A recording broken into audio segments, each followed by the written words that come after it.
অবশেষে ৫ জন বন্ধুর সুন্দরবনে পিকনিক করার পুরনো পরিকল্পনা সফল হল। বন কর্তৃপক্ষের অনুমতি নিয়ে এবং সঙ্গে একজন গার্ড নিয়ে তারা সুন্দরবনের উদ্দেশ্যে রওনা হল।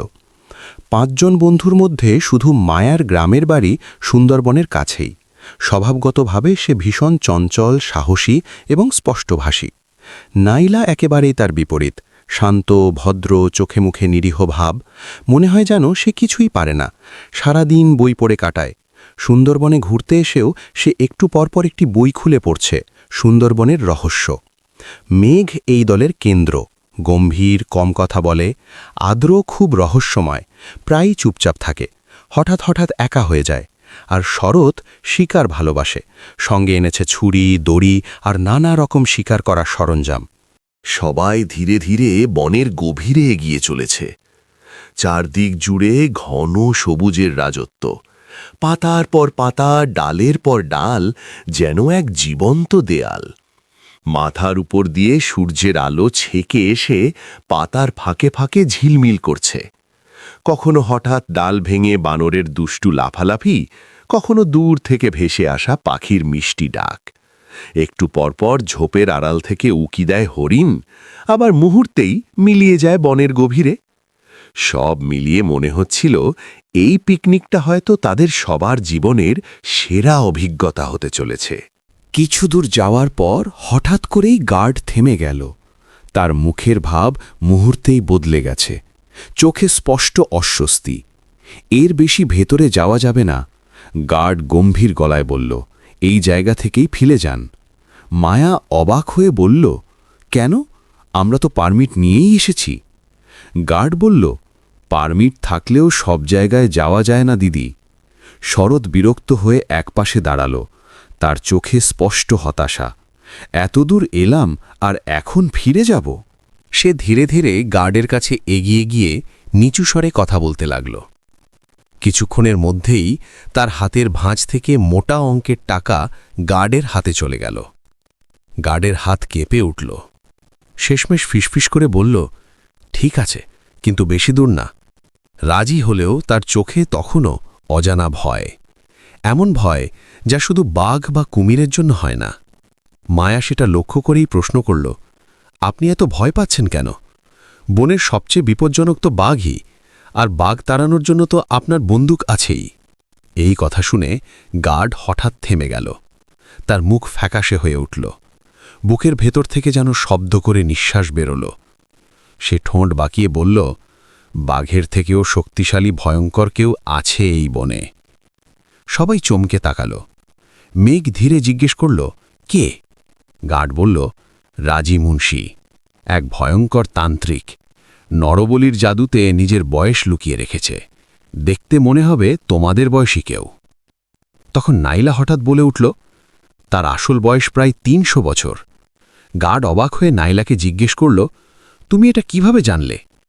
নাইলা বলল, আমি সুন্দরবন নিয়ে একটা বই পড়ছি, ওই বইতেই রাজি মুন্সির কথা জানতে পেরেছি।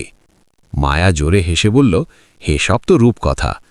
শান্ত গলায় নাইলা বলে উঠল, না, পুরোটা রূপকথা নয়। সবাই একসঙ্গে তার দিকে তাকাল। দূরে এক প্রাচীন গাছের ঘন আড়াল থেকে চাদরে মুখ ঢাকা এক রহস্যময় মানুষ নিঃশব্দে সব কথা শুনে যাচ্ছিল। সবাই আবার হাঁটা শুরু করতেই লোকটি গভীর জঙ্গলের ভেতরে মিলিয়ে গেল। এদিকে আদ্র একটু পরপরই দল থেকে সরে গিয়ে কোথায় যেন একা একা চলে যাচ্ছে। তার চলাফেরা রহস্যময়, মনে হচ্ছিল সে যেন কিছু লুকাচ্ছে। হঠাৎই মেঘের চোখ গিয়ে পড়ল এক গাছের গায়ে আঁকা তীর চিহ্নের ওপর। দাগগুলো যেন ইচ্ছাকৃতভাবেই আঁকানো। মেঘ সঙ্গে সঙ্গে গার্ডকে জিজ্ঞেস করতেই গার্ড চাপা কণ্ঠে বলে উঠল, আমি নিশ্চিত এই চিহ্নগুলো কাউকে পথ দেখানোর জন্যই কেউ এঁকেছে। কিছু একটা গভীরভাবে ভেবে গার্ড হঠাৎ ব্যস্ত হয়ে পড়ল। সে সবার দিকে তাকিয়ে তাড়াহুড়ো করে বলল, আমাদের আর জঙ্গলে থাকা উচিত না, চলো সবাই ফিরে যাই। তার কথা শেষ হতে না হতেই শরৎ বলে উঠল, আরে, হয়তো অনেক আগেই কেউ এঁকেছিল, আর আমরা এখনই ফিরছি না। এখনও তো কিছুই স্বীকার করতে পারলাম না। তার কথা শুনে গার্ড খানিকটা বিরক্ত হয়ে দূরে সরে এসে আশপাশে নজর রাখতে শুরু করল। গার্ডের ব্যস্ততা দেখে মেঘ কিছুটা চিন্তিত হয়ে পড়ে। একটু পরেই গার্ড দূর থেকে দেখতে পেল কয়েকজন চাদরে মোড়ানো মানুষ জঙ্গলের ভেতর এদিক ওদিক খোঁজাখুঁজি করছে। মুহূর্তের মধ্যেই তার মুখের রং বদলে গেল। সে ব্যস্ত হয়ে সবাইকে নিয়ে গাছপালার আড়ালে সরে পড়ল। চাপা স্বরে প্রায় ফিস করে বলল, আমার সন্দেহটাই ঠিক ছিল। দেখুন, ডাকাত দল এসে গেছে, আমাদেরই খুঁজছে। আমি নিশ্চিত আমাদের মধ্যেই কেউ একজন তাদের সঙ্গে মিলিত। সেই লোকটাই গাছের গায়ে চিহ্ন এঁকে তাদের পথ দেখিয়েছে।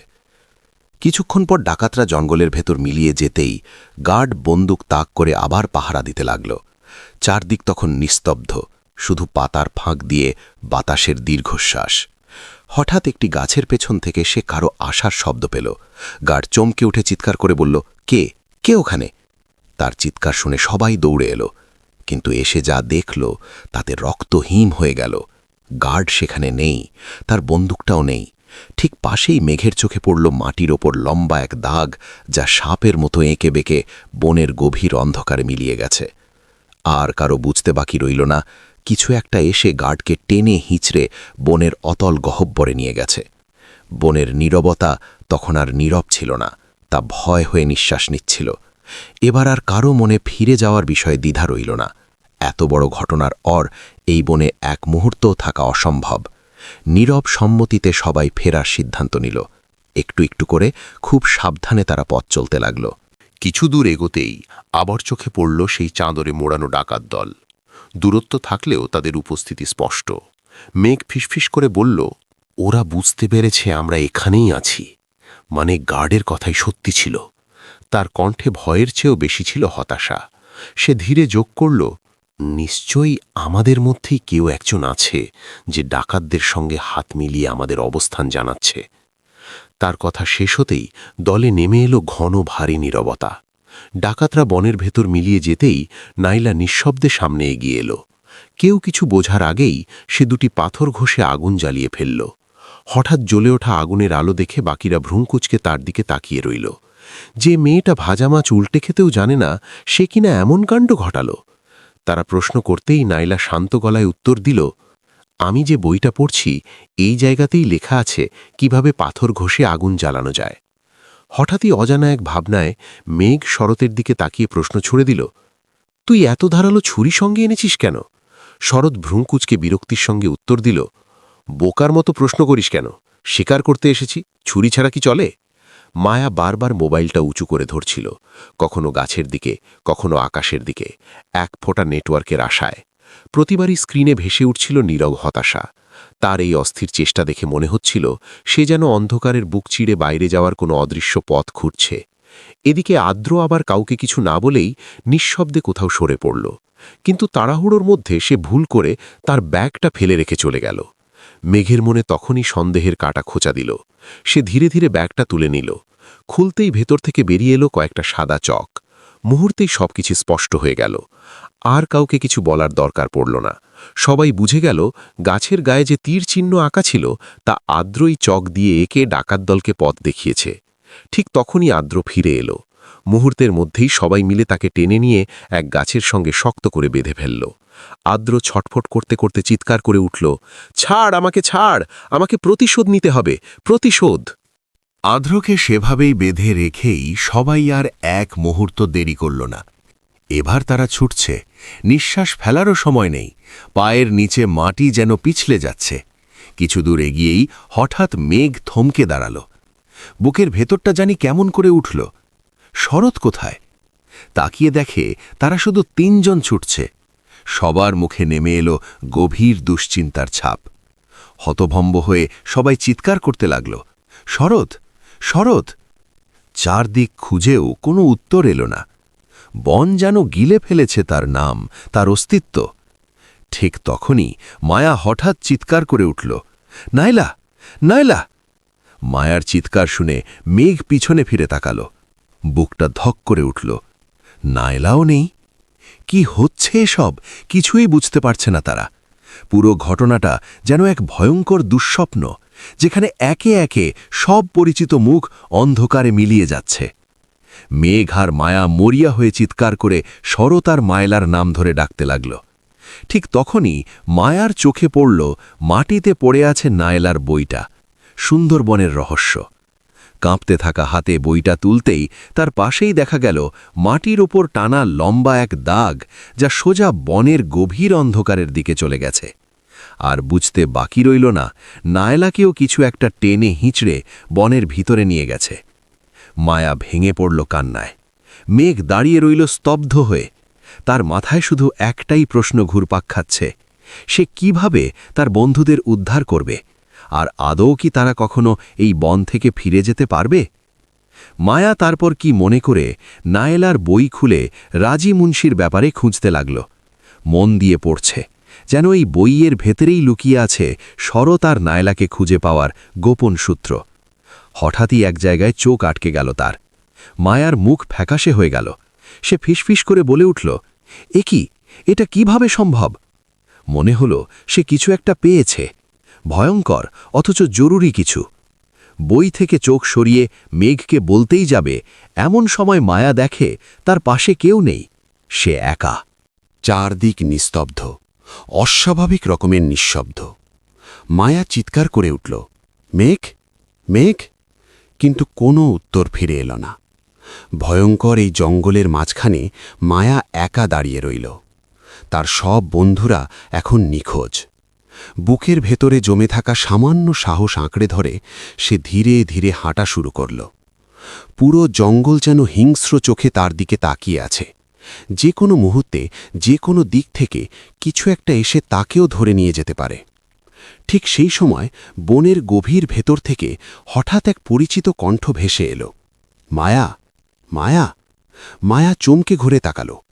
কুয়াশা আর গাছের ছায়া ভেদ করে ধীরে ধীরে হেঁটে আসছে নায়লা। শরীর জখম, চোখে গভীর ক্লান্তি। মনে হচ্ছিল কোনো এক অদৃশ্য শক্তির সঙ্গে লড়াই করেই সে প্রাণে বেঁচে ফিরেছে। মায়া আর এক মুহূর্ত দেরি করল না, দৌড়ে গিয়ে নায়লাকে জড়িয়ে ধরল। তুই ঠিক আছিস তো? নায়লা নিঃশ্বাস ফেলতে ফেলতে শুধু বলল, চল, যত তাড়াতাড়ি সম্ভব এই বন ছাড়তে হবে। দুজনেই জঙ্গলের আঁকাবাঁকা পথ ধরে হাঁটতে লাগল। মায়ার হাতে তখনও নায়লার সেই বইটা। কিছুদূর যাওয়ার পর হঠাৎ মায়া থেমে গেল। শান্ত গলায় জিজ্ঞেস করল, নায়লা, রাজি মুন্সির কাহিনী কোন পাতায় পড়েছিলি? সে কিছু বলল না।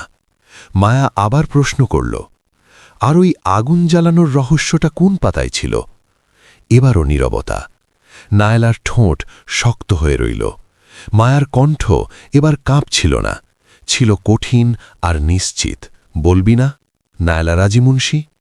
সে ধীরে ধীরে বইটা উঁচু করল। এটা কোনো সুন্দরবনের রহস্যের বই নয়, এটা তন্ত্রমন্ত্র সাধনার গ্রন্থ। আসার পর থেকেই তুই মন্ত্র পড়ছিস, আর আমাদের বলছিলি রহস্যের বই পড়ছিস। নায়লার ঠোঁটে তখন এক চাপা হাসি ফুটে উঠল। সেই হাসিতে আর কোনো মানবিকতা ছিল না, তা ছিল ভয়ঙ্কর নিষ্ঠুর শয়তানি। পরের মুহূর্তেই দৃশ্যটা বদলে গেল। নায়লার শরীর মুচড়ে উঠল, হাড়ে হাড়ে বিকট শব্দ, চোখ জ্বলে উঠল লাল আগুনের মতো। মুহূর্তের মধ্যেই সে রূপ নিল প্রায় ৩০০ বছর বয়সী এক ডাইনি বুড়িতে। কুঞ্চিত মুখ, লম্বা নখ আর অমানবিক দৃষ্টি। বিকট হাসিতে সে চিৎকার করে উঠল, এই বন আমার, রাজি মুন্সি আমার নাম। মায়া আতঙ্কে জমে গেল। চোখের সামনে বন্ধুর এমন রূপান্তর সহ্য করতে না পেরে সে সেখানেই জ্ঞান হারিয়ে মাটিতে লুটিয়ে পড়ল। রাজি মুন্সি জোর করে সবাইকে টেনে নিয়ে গেল তার অন্ধকার আস্তানায়। চারপাশে আঁকা তন্ত্রচিহ্ন, বাতাসে ধূপ আর ভেজা মাটির গন্ধ। সে বিড়বিড় করে তন্ত্রমন্ত্র পাঠ করতে লাগল এক টানা উন্মাদের মতো। তার সময় এসে গেছে। সেই ভয়ঙ্কর নরবলি সম্পন্ন করতে পারলেই সে চিরকুমারী হয়ে থাকবে, এটাই তার বিশ্বাস। মন্ত্রের তালে তালে চারদিক থেকে যেন হাজার প্রাণীর কান্না আর চিৎকার ভেসে আসছিল। যেন এমন মনে হচ্ছিল জঙ্গল নিজেই চাইছে আজ অন্ধকার জয়ী হোক, মুন্সিরই জয় হোক। মন্ত্রপাঠ শেষ হতেই রাজি মুন্সি এগিয়ে গেল শেষ কাজের দিকে। ঠিক তখনই সবকিছু ওলটপালট হয়ে গেল। হঠাৎ ডাকাতদের মতো দেখতে কয়েকজন মানুষ ঝাঁপিয়ে পড়ল রাজি মুন্সির ওপর। মুহূর্তের মধ্যেই তারা মুন্সির হাত বেঁধে ফেলল। তাদের একজন কঠিন গলায় বলে উঠল, রাজি মুন্সি, তোর খেলা শেষ, ইউ আর আন্ডার অ্যারেস্ট। নরবলি অসম্পূর্ণই থেকে গেল। রাজি মুন্সিকে পুলিশরা ধরে নিয়ে যেতে লাগল। যেতে যেতে সে উন্মাদের মতো হাসি দিয়ে চিৎকার করতে থাকল, আমি আবার ফিরব, তোদের কাউকেই ছাড়ব না। তার কণ্ঠ ধীরে ধীরে জঙ্গলের গভীরে মিলিয়ে গেল। একজন পুলিশ অফিসার এগিয়ে এসে মেঘদের দিকে তাকিয়ে নিজের পরিচয় দিলেন, আমি কাছের থানার এসপি। আমরা অনেক দিন ধরেই রাজি মুন্সিকে ধরার মিশনে কাজ করছিলাম। এই অভিযানে গত বছর আদ্রর বাবা, আমাদের ওসি স্যার, প্রাণ হারিয়েছেন। তাই আদ্র আমাদের সাহায্য করছিল তার বাবার প্রতিশোধ নিতে। তিনি একটু থেমে বললেন, আপনারা এখন পুরোপুরি নিরাপদ, চলুন আপনাদের বাড়ি পৌঁছে দিই। পুলিশের কথা শুনে সবার বুকের ভেতর যেন আবার প্রাণ ফিরে এলো। ধন্যবাদ সবাইকে আমাদের ভিডিওটি শেষ পর্যন্ত দেখার জন্য। এই ভিডিওতে ব্যবহৃত দৃশ্যের মতো কপিরাইট ফ্রি দৃশ্য আপনি সম্পূর্ণ ফ্রিতে ডাউনলোড করতে পারবেন আমাদের ভেকটিজি অ্যাকাউন্ট থেকে। লিঙ্কটি ডেসক্রিপশন বক্সে দেওয়া আছে, চেক করে নেবেন। এমন আরও ভিডিও দেখতে চাইলে আমাদের চ্যানেলটি সাবস্ক্রাইব করে আমাদের পাশেই থাকুন। সবাই ভালো থাকবেন, আবার দেখা হবে পরের ভিডিওতে।